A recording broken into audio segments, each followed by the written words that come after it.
Assalamualaikum warahmatullahi wabarakatuh. Apa kabar Sobat BNNP Aceh? Hari ini kembali lagi bersama saya Syaimatika dalam Bincang Podcast BNNP Aceh. Dan pastinya kita sudah menghadirkan tamu yang sangat luar biasa sekali. Hari ini ada Bapak Dr. Anders Muhammad Nasir MPD yang merupakan Ketua Yayasan Rehabilitasi Nafza Kais Ahsana Aceh. Kita sapa terlebih dahulu. Assalamualaikum, apa kabar Bapak? Waalaikumsalam warahmatullahi wabarakatuh. Sehat walafiat. Sehat walafiat, alhamdulillah Pak ya. Jadi hari ini kita akan berbincang-bincang sedikit Pak mengenai tema tentang suksesi layanan rehabilitasi berkelanjutan yang dikelola oleh masyarakat pastinya Pak ya. Oke, sebelum itu mungkin bisa diceritakan sedikit misalnya nih Pak, kira-kira selama ini aktivitas Bapak sebagai Ketua Yayasan Rehabilitasi Nafza Kais Ahsana Aceh ini bagaimana Pak? Baik, terima kasih. Sedikit saya akan ceritakan tentang masalah yayasan, berdirinya yayasan. Ya. Saya kebetulan pensiunan daripada kepala sekolah. Jadi kepala sekolah sudah 20 tahun. Jadi menjelang pensiun saya bukalah yayasan rehabilitasi Nafza ini. Oke. Maka kita berikan nama Yayasan Kais Ahsana Aceh. Jadi alhamdulillah tahun 2017 itu kita tahun pertama, efektifnya itu tahun 2018. Oke. 2018 kita sudah punya klien, baik dari masyarakat yang bawa, terus dari BNN juga ada, terus kita layani. Lalu 2019 kita alhamdulillah memperoleh IPWL, Ya. IPWL dari Kementerian Sosial. Di Oke. IPWL itu Institut Penerima Wajib Lapor. Jadi kalau orang yang melapor ke situ wajib kita akan layani untuk merehabilitasi. Oke. Jadi sampai dengan saat ini. Jadi alhamdulillah itu di situ itu kita ada beberapa klien yang akan kita bimbing. Itu berbagai tipe umur. Yang paling rendah yang kita sudah pernah kita layani itu umur kelas 5 SD, itu sekitar 8 tahun, 9 tahun. Nah, kelas 5 SD. Setelah kita bimbing, lalu kita lihat ada potensi sekolah, kita akan sekolahkan. Dan begitu juga yang lain, itu yang seumur tingkat SMP, SMA, dan dewasa. Sampai saat ini tertinggi umur 56 tahun. Tahun 2021. Itu lebih tua klien daripada saya selaku ketua yayasan. Nah, jadi di antara umur-umur itu mana potensi sekolah itu kita akan sekolahkan. Jadi kita rehab tetap program 6 bulan. Setelah 6 bulan itu baru kita lanjutkan kalau mereka itu yang memang dia mau untuk sekolah. Itu malah pertamanya pada saat wali yang bawa ke yayasan, kita akan tanyakan, ini anak bapak dan ibu kita akan rehab, kebetulan kena narkoba. Kira-kira kalau menurut bapak dan ibu selaku orang tua, kita akan tanyakan ke anak, dia kepingin sekolah untuk masa yang akan datang setelah kita rehab, bagaimana? Sangat setuju. Ya. Sangat setuju. Makanya setelah kita rehab, kita akan sekolahkan. Oke. Jadi ada beberapa klien kita itu setelah kita rehab kita tetap kita sekolahkan. Berarti mereka tidak putus sekolah Pak ya? Tidak putus sekolah. Oke. Nah, kenapa saya timbul ke situ? Karena kita dasar dari pendidikan, jadi teringat jangan sempat mereka ini gara-gara narkoba itu sekolah putus. Malah ada sudah beberapa tahun dia tidak sekolah lagi.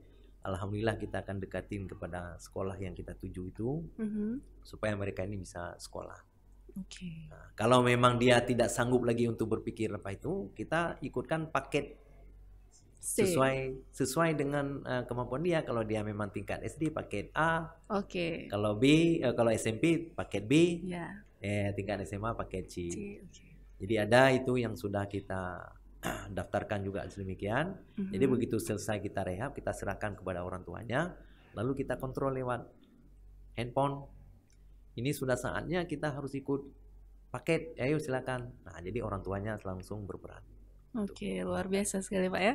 Berarti mereka tidak harus putus sekolah Tidak kalau harus. direhabilitasi. Iya, Mereka juga bisa beraktivitas Pak ya. iya Begitu betul. juga dengan mungkin orang-orang yang sudah bekerja nanti akan diberikan aktivitas juga atau bagaimana Pak di pusat rehabilitasi ini?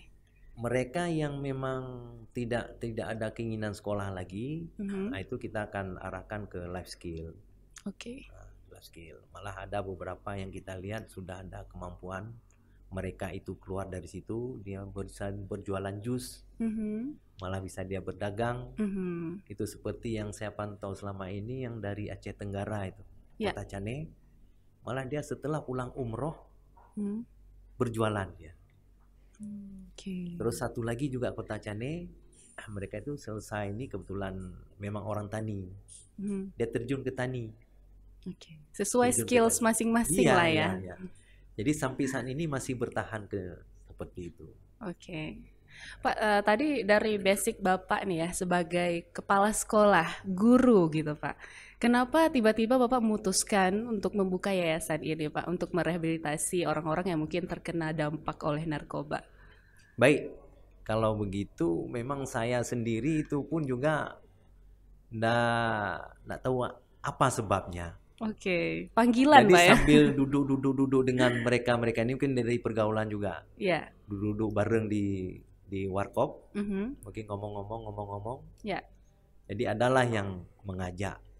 Saya bilang kalau memang siap sebagai konselor mau untuk kita ya berkiprah di bidang sosial ini, oke Bapak siap, Mhm. siap. Makanya kita coba lah. Panggilan hati lah Pak ya. Sehingga saat itu konselor itu kita berjanji, nah ini kita berbakti tanpa pamrih itu. Mhm. Paling kalau memang ada sementara ini ya gaji pensiun Bapak. Ya. Itu yang bisa kita berbagi Berarti ini non ala profit. kadarnya. Oke. Nah, kalau siap kita itu oke. Ya. Sambil kita terus merangkak.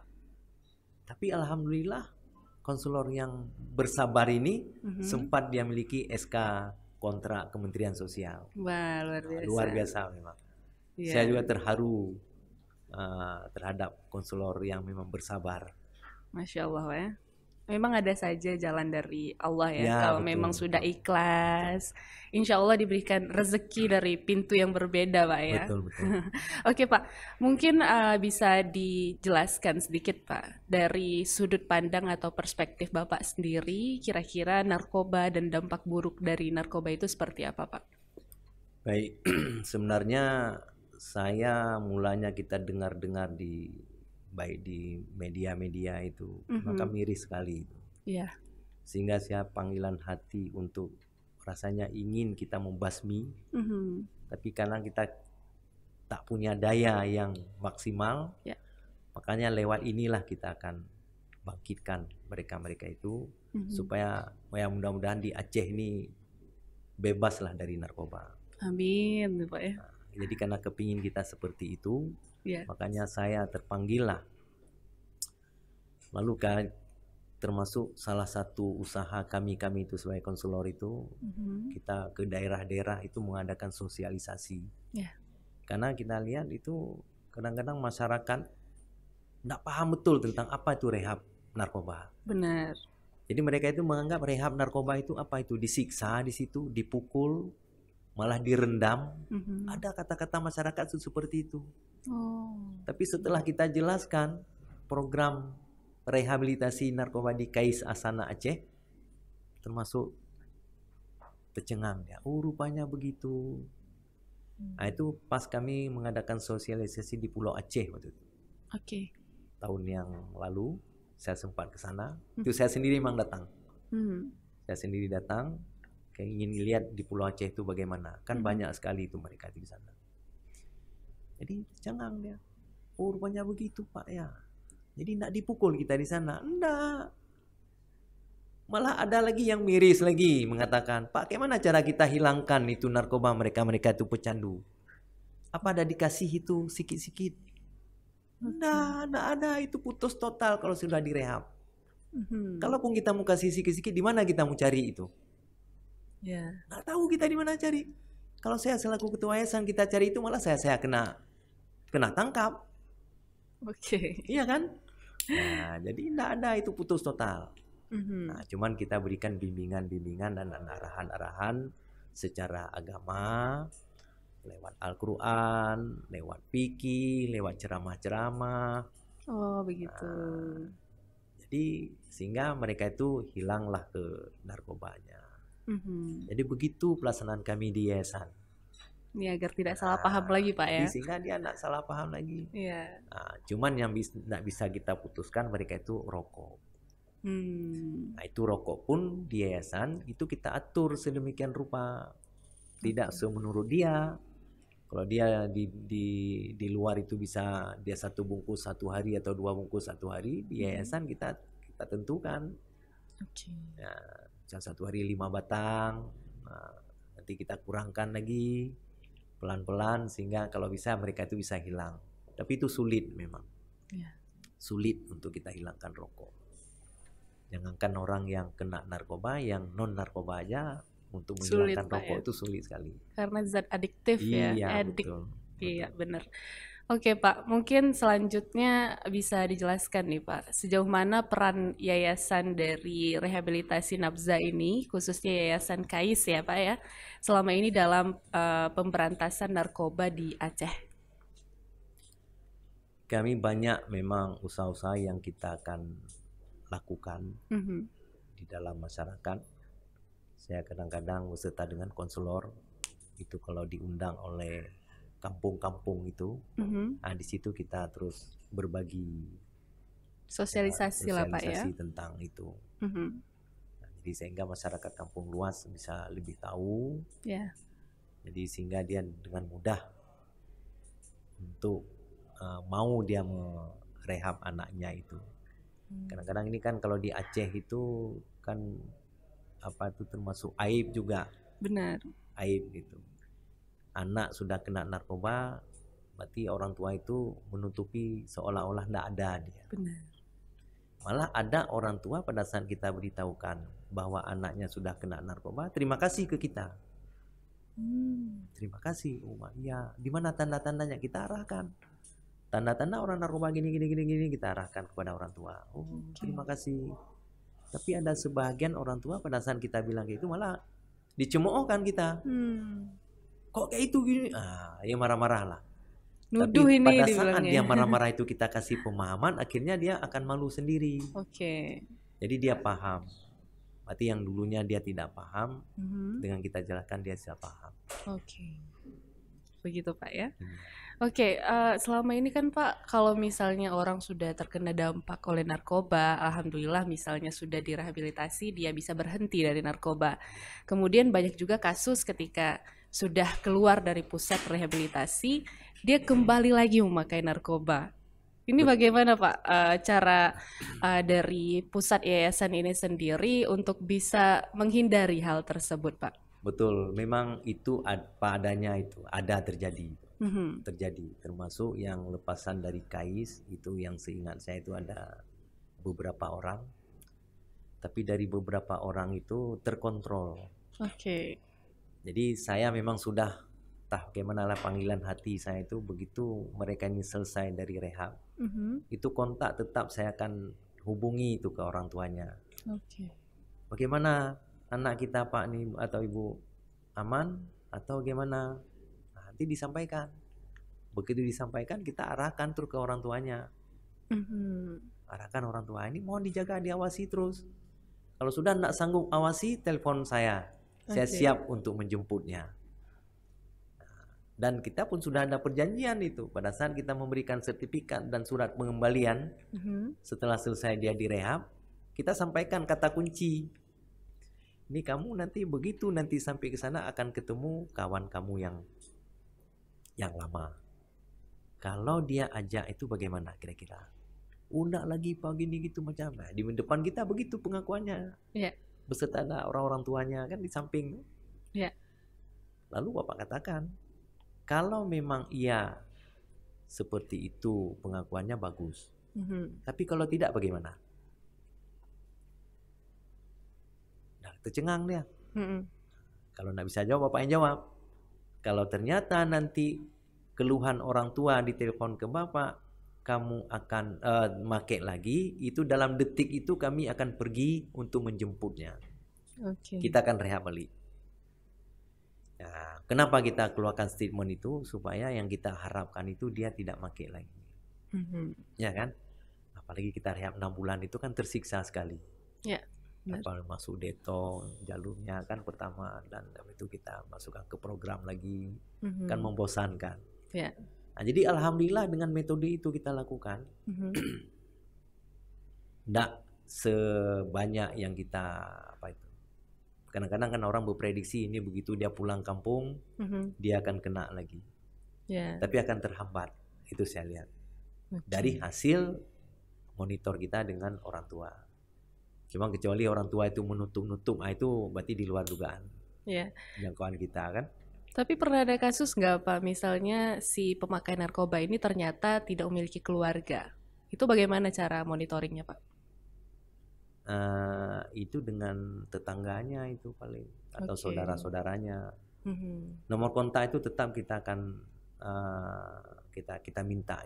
Berarti tetap terhubung Pak ya? Contoh itu macam di yang kita rehab dari Medan itu, ada anak Medan, kebetulan kembar dia, miskin lagi, kembar miskin, lalu orang tuanya itu jualan-jualan. Jadi kadang-kadang pada saat dia ceritakan tuh sedih kita. Nah itu kita bantu, lalu kita begitu ini satu orang sudah kita kembalikan itu. Nah itu lewat saudara tetangganya itu kita akan telepon. Ini karena baru kita belum tahu bagaimana perkembangan. Benar. Nah, karena di Medan itu kan luar biasa, sulit Pak ya. Sulit untuk apa. Cuman kalau di Aceh terjangkau. Benar. Saat kita ya misalnya mengunjung klien antara 1 dengan 2 itu kadang-kadang berdekatan, terus sembari terus kita akan kunjungi dia. Oke Pak, selama ini mungkin ada kasus-kasus yang unik atau yang berkesan yang Bapak tangani di rehabilitasi ini. Mungkin bisa diceritakan Pak terkait kasus tersebut. Kalau kesan, banyak kesannya. Okay. Ada kesan yang memang menyenangkan, ada kesan yang memang gimana ya, katakan yang sulit kita lakukan. Mungkin kita bimbing anak sendiri tidak kita lakukan itu, tapi pada saat kita buka rehabilitasi kita terpaksa lakukan itu. Seperti apa itu Pak? Ya kan? Contoh misalnya ini kita tidak bilang wilayahnya, tapi si korban aja kita katakan. Itu ada pernah kami tangani itu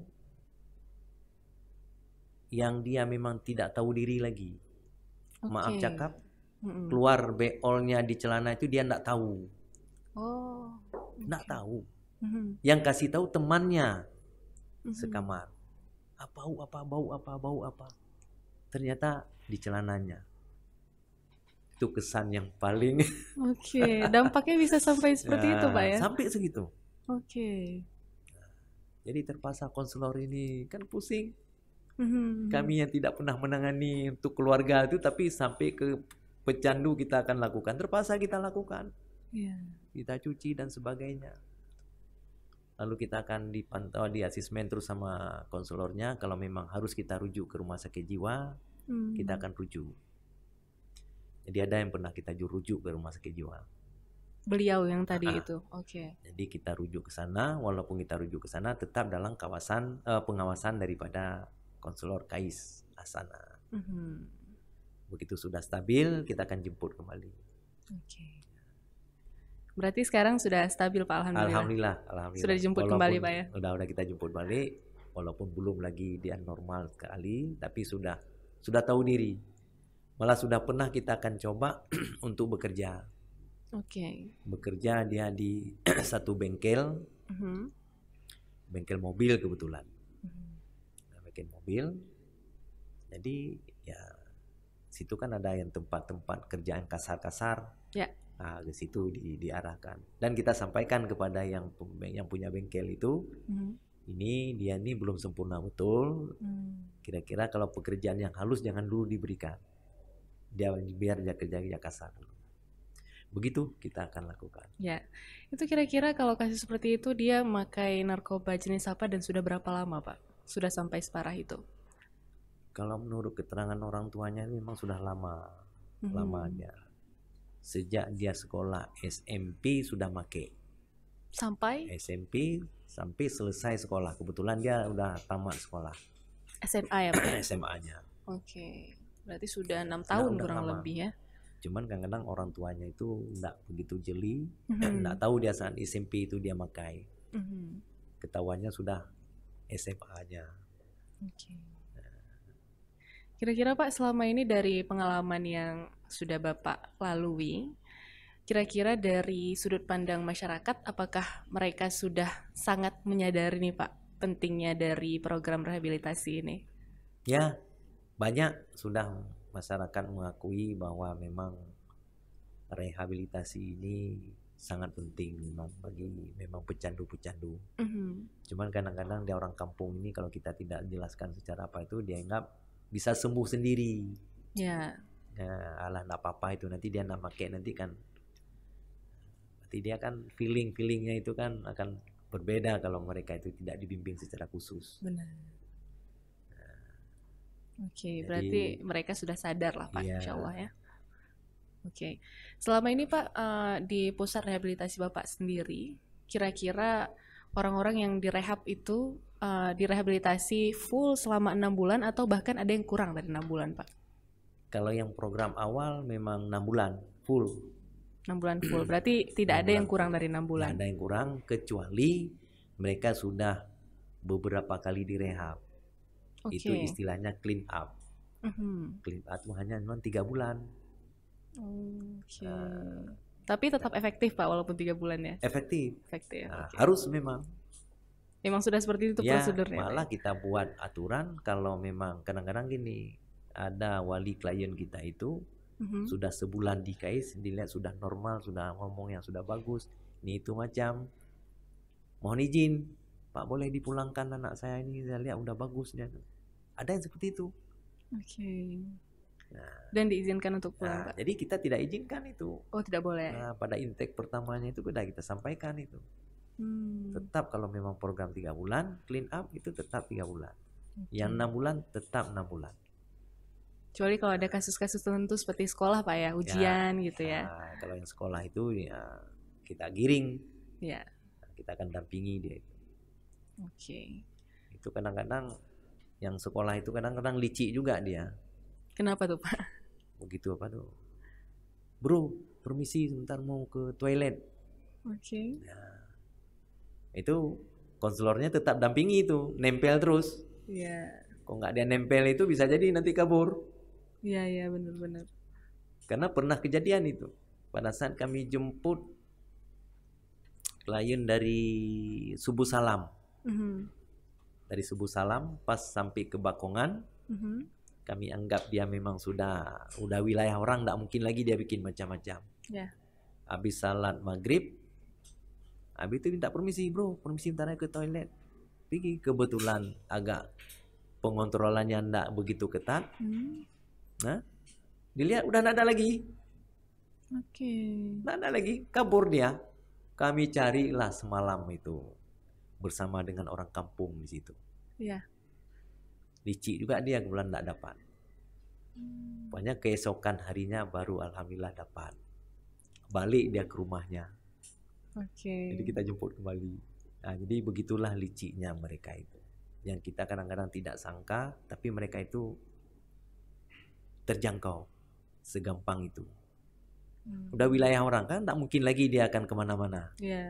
Apalagi sudah malam. Tapi apalagi kalau sempat siang hari. Itu mungkin ada faktor ketakutan ya Pak ya. Ketakutan untuk direhab, pikirannya sudah kemana-mana ya. Jadi lebih nekat biasanya. Ya betul. Oke Pak, biasa yang terkena atau si pecandu narkoba ini sendiri berasal dari kalangan anak muda atau bagaimana Pak? Kebanyakan? Kalau di kita itu bervariasi. Bervariasi. Itu malah yang tadi sudah pernah saya ceritakan. Malah tingkat SD ada, SMP, SMA. Malah yang sudah umurnya lebih tua daripada saya ada. Tapi yang terbanyak ini bagaimana Pak? Ya, yang terbanyak rata-rata anak muda. Anak muda Pak ya. Dan tingkatan SMA yang baru tamat SMA itu kebanyakan. Berpengaruh karena lingkungan mungkin Pak ya. Lingkungan. Oke, mungkin terakhir Pak bisa disampaikan kepada masyarakat di luar sana yang mungkin belum memakai narkoba agar tidak akan pernah mencoba narkoba, atau bagi yang sudah terkena dampak oleh narkoba agar tidak kembali lagi memakai narkoba. Silahkan Bapak. Baik, ayo kepada masyarakat, mudah-mudahan kita warga Aceh ini khususnya dan Indonesia pada umumnya, kita jauhilah daripada narkoba. Memang narkoba ini cukup mematikan dan membinasakan generasi muda yang akan datang. Bagi mereka yang sudah terkena, ayo kalau bisa mau kita direhab supaya kita bisa sempurna kembali. Kalau yang belum, jauhilah daripada narkoba sehingga kita bisa hidup normal, bisa hidup sukses dan bisa nyaman menemani keluarga sampai akhir hayat kita. Ya benar, alhamdulillah Pak ya.